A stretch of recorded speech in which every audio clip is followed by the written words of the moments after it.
ఓం నమః శివాయ. ఓం నమో నారాయణాయ. కర్మ నివారణ నరదృష్టి నివారణ కాల భైరవాయ నమో నమః.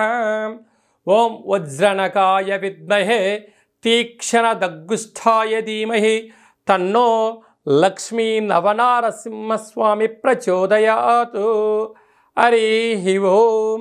మా ఛానల్కి స్వాగతం. చూస్తున్న వీక్షకులకు, ప్రేక్షకులకు, ప్రియ కాల భైరవ భగవద్బంధులకి స్వాగతం పలుకుతూ, జ్యోతిష్య అభిమానులకు, సనాతన ధర్మ సంరక్షకులు అందరికీ కూడా నరసింహస్వామి వారి యొక్క జయంతి శుభాకాంక్షలు. అందరిపైనను కరుణ, కటాక్ష, దయ కలిగించాలని కోరుకుంటూ ఆశీర్వచనం. 1/5/2025 నుండి 15/5/2025 వరకు పుట్టినటువంటి వారందరికీ కూడా జన్మదిన శుభాకాంక్షలు. అలాగనే ద్వాదశ రాశుల్లో గ్రహ గమనాన్ని ఒకసారి వీక్షింపచేద్దాం. మేషరాశిలో రవి భగవానుడు ఏడాది తర్వాత సంచార స్థితి. వృషభ రాశిలో దేవగురు బృహస్పతి చివరార్ధ సంచార స్థితి. కర్కాటక రాశిలో కుజ భగవానుడు నీచభంగ రాజయోగ సంచార స్థితి. కన్యరాశిలో కేతు సంచార స్థితి. మీనరాశిలో చతుర్గ్రహ సంచార స్థితి.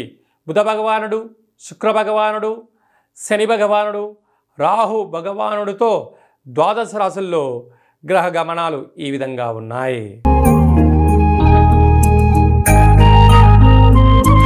కన్యరాశి వారికి అష్టమంలో ఏడాది తర్వాత రవి భగవానుడు సంచారం చేయనప్పుడు ఎలాంటి ఇబ్బందులు ఉంటాయి, వాటిని నరసింహస్వామి యొక్క జయంతి సందర్భంగా ఎలాంటి విధులను పాటించడం వల్ల వాటిని గండాలను ఎలా తప్పించుకోవాలో ఈ వీడియోలో సవివరంగా సంపూర్ణంగా తెలుసుకుందాం. కన్యరాశిలో ఏ నక్షత్రాలు వస్తాయనగా ఉత్తరా నక్షత్రంలోని 2, 3, 4 పాదాలు, హస్తా నక్షత్రంలోని 4 పాదాలు, చిత్తా నక్షత్రంలో 1, 2 పాదములు కలిపితే కన్యరాశి. రాశాధిపతి బుధుడు. రాశిలోనే కేతు సంచార స్థితి ఉండడం వలన అంతా నాకు తెలుసు అని చాలా మీకు ఉంటుంది. వాటిని విడనాడి ప్రతి విషయాన్ని కూడా తెలుసుకునే ప్రయత్నం చేయండి. పెద్దవారైనచ్చు, చిన్నవారైనచ్చు, ప్రతి ఒక్క వ్యక్తులకు తెలియని శక్తి ఉంటుంది.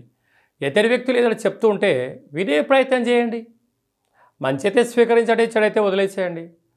ఈ ఒక్కటి చేయలేదా, మీకు 98 సద్గుణాలు ఉన్నా ఈ ఒక్కటి కారణం వలన ఆపద, అష్టకష్టాలు మీకు మీరు తెచ్చి మీ తలపైన పెట్టుకునే పరిస్థితి చాలా అధికంగా ఉంటుంది. తస్మాత్ జాగ్రత్త. అలాగా సప్తమ స్థానంలో చతుర్గ్రహ సంచార స్థితి. ప్రేమికులు, భార్యాభర్తలు, నూతన కార్యక్రమాలు కొంతకాలం వాయిదా వేసుకోవడం ఉత్తమోత్తమం. అష్టమంలో రవి సంచార స్థితి ఉండడం వల్ల దూర, వాయు, జల ప్రయాణాలు చేసేటప్పుడు ఎన్నో జాగ్రత్తలు అవసరం. అప్పులు ఇవ్వద్దు, అప్పులు తెచ్చుకోవద్దు. ప్రభుత్వ అధికారులతో, ఇంట్లో వాళ్ళతో, సహమిత్రులతో గొడవలకు ఇది సరైన సమయం కాదు. వీలైనంత వరకు సర్దుకపోయే ప్రయత్నం చేయండి. అనారోగ్యానికి దూరంగా ఉండండి. వేలకు నిద్ర, వేలకు తిండి, వేలకు సంపూర్ణమైనటువంటి ప్రశాంతతను సంపాదించగలిగినట్లయితే ఇదే కోటి వరాల మూట. లేకపోతే మోకాల నొప్పులు, అరికాళ్ళలో పంచాయతీలు, దీర్ఘకాలికమైన వ్యాధులు వచ్చే పరిస్థితి ఉంటుంది. ఇలాంటి కాల సమయంలో నరసింహస్వామి వారికి ఆకుపచ్చ కలిగినటువంటి వస్త్రాలను దానం చేయడం, అంటే కళ్యాణంలో ఏర్పాటు చేయడం. అలాగా మనం కింద చెప్పుకోబోయే విధంగా ఆ పాలల్లో నవధాన్యాలను వేసి వాటిని బ్రాహ్మణుడికి దానం ఇవ్వడం కానీ, గోమాతకు ఏర్పాటు చేయడం వలన రవి యొక్క దోషం తొలగి, అనారోగ్యాలు తొలగి, దీర్ఘకాలిక వ్యాధులు తగ్గిపోతాయని చెప్పి గమనించాలి. ఆహార ఉత్పత్తులు, క్యాటరింగ్ బిజినెస్, నీటి వ్యాపారస్తులు, స్వయం వృత్తులు, రియల్ ఎస్టేట్ రంగంలో ఉండబడిన వారు, అలాగనే ప్రతి కార్యక్రమంలో విజయం కన్యరాశి వారి సొంతం అవ్వాలంటే ఈ చిన్న విధానాన్ని పాటించి తీరాలి. 1వ తారీఖు 5వ నెల 15వ తారీఖు లోపల ఎలాంటి మనము విజయాలు సాధించాలో ఈ వీడియోలో సవివరంగా సంపూర్ణంగా చెందుకున్నాం. శాస్త్రంలో మనకు ఏమని చెప్పారయ్యా అంటే ఆమా కావయ్య అన్నారు. వైశాఖ మాసం అనగానే పండగలు, పర్వదినాలు, యజ్ఞాలు, యాగాలు, గృహప్రవేశాలు, దేవతా కళ్యాణ మహోత్సవ కార్యక్రమాలు, దేవతల యొక్క జయంతిని చాలా మనం అద్భుతంగా చేసుకుంటూ ఉంటాం. అలాగనే మనకు వైశాఖ మాస లో శుద్ధ పూర్ణిమకు ఒకరోజు ముందుగా శ్రీ నరసింహస్వామి వారి యొక్క జయంతి కనుక మనమందరము కూడా నరసింహస్వామి వారిని తులసిమాలలతో స్వామివారిని అలంకరించుకుందాం, స్వామివారికి ఆశీస్సులు పొందుదాం, స్వామివారి యొక్క జయంతి మహోత్సవ కార్యక్రమంలో పాల్గొందాం. అలాగనే మనకు లక్ష్మీదేవి యొక్క కృపకటాక్షం ఉంటేనే భూమండలం మీద మనిషి యొక్క జీవన గమనం ఉంటుంది. అంటే భక్తి అనేటువంటిది ఎప్పుడైతే మనము తత్వంలో ఉంటామో, ఆధ్యాత్మిక కార్యక్రమంలో ఉంటామో, భక్తి సేవలో ఉండబడిన వారందరికీ కూడా భగవంతుడు గొడుగు పడుతూ ఉంటాడు. అరాచకంలో ఉండబడిన వ్యక్తులకు పిడుగును వేస్తూ ఉంటాడు. కనుక మనకు అందరికీ కూడా స్వామివారికి ఆశీస్సులు నిండు పుష్కలంగా ఉండగలగాలి అన్నట్లయితే, అంటే మనకు శుద్ధ పంచమి నుండి బహుళ ఏకాదశి వరకు, అంటే బహుళ పంచమి వరకు చంద్రుడు బాగా కనపడుతూ ఉంటాడు. కొందరికి పరిస్థితి అనుకూలంగా లేని వారందరికీ కూడా ఓ చిన్న వెసులుబాటు కార్యక్రమం ఏమిటయ్యానగా, రాత్రిపూట చీకటి పడ్డాక చంద్రభగవానుడు వచ్చిన తర్వాత ఒక వెడలపాటి పాత్రలో ఒక గ్లాసు పచ్చిపాలు, ఆవు పాలు కానీ ఏ పాలైనా కూడా, ఆవు పాలు అయితే మరి శ్రేయోదాయకం.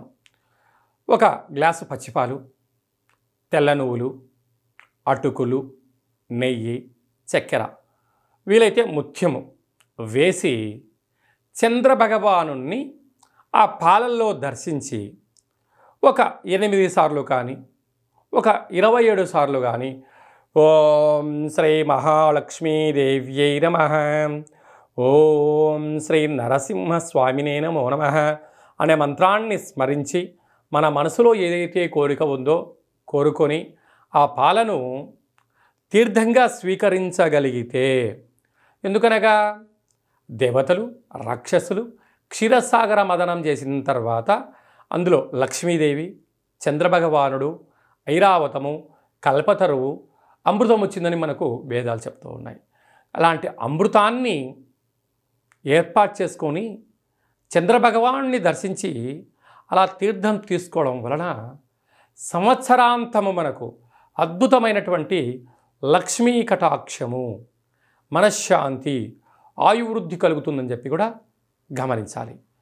అదే కాకుండా ఇంకనూ మనము అద్భుతమైనటువంటి విజయం సాధించగలగాలి అన్నట్లయితే ఈ యొక్క పాత్ర కంచు పాత్ర అంటారు. కంచు మోగినట్టు కనకంబు మోగదు గధరా సుమతి అని చెప్తూ ఉంటారు. అలాగా ఇలా మనం శబ్దం చేయగానే ఓంకార శబ్దం రావడం ప్రారంభించడం.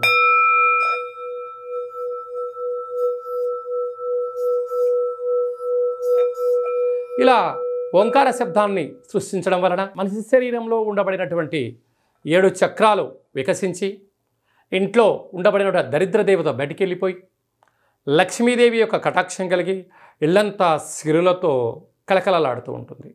కనుక మనమందరము కూడా ఈ అక్షయ పాత్ర ఇంట్లో ఉంచుకుందాం.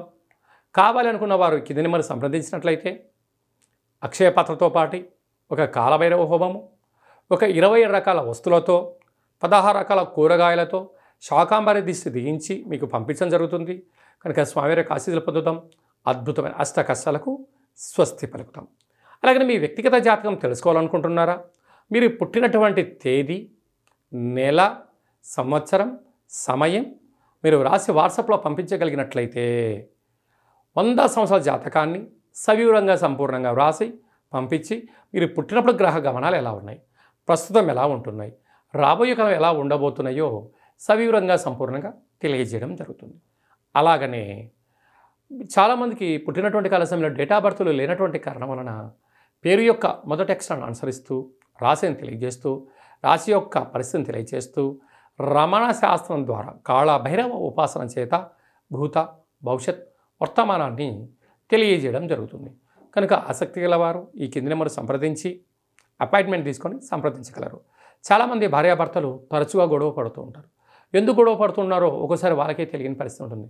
జాతకంలో స్వల్పమైనటువంటి ఇబ్బందులు, గ్రహ దోషాలు, అలాంటప్పుడు వారిద్దరూ పాలు నీళ్ళలాగా కలిసేటువంటి సలహాలు, సూచనలు ఇవ్వడం జరుగుతుంటుంది. మీకు కలిగినటువంటి సంతానానికి ఆధ్యాత్మికమైనటువంటి నామాలు ఎలా పేరు పెట్టుకోవాలో తెలియచేయడం జరుగుతుంది.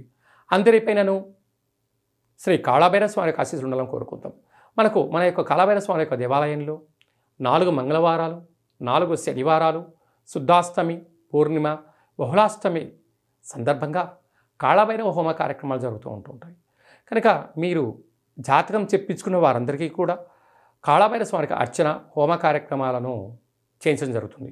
కనుక మనందరం కూడా స్వామిని స్మరిద్దాం, ధ్యానిద్దాం, అష్ట కష్టాలకు స్వస్తి పలుకుతాం, అష్టైశ్వర్యకి స్వాగతం పలుకుతాం. అందరికీ శుభం, జయం, లాభం కలగాలని కోరుకుంటూ ఆశీర్వచనం. ఓం శతమానం భవతి శతాయు పురుష సతేంద్రియ ఆయుష్యేవేంద్రియే ప్రతిష్టతి. ధనం ధాన్యం బహుపుత్రలాభం శత సంవత్సరం దీర్ఘమాయు. సర్వే జనా సుఖినో భవంతు, లోకా సమస్తా సుఖినో భవంతు. సర్వం శ్రీ నరసింహస్వామి దేవతార్పణమస్తు. హరి ఓం. ఈ వీడియో మీకు నచ్చినట్టయితే లైక్ చేయండి, షేర్ చేయండి, మా ఛానల్ని సబ్స్క్రైబ్ చేసుకోండి. ఆధ్యాత్మిక భక్తి సమాచారాన్ని భగవద్బంధువులకు, మిత్రులకు చేరవేయండి. శ్రీ నరసింహస్వామి ఆశీస్సులు పొందండి.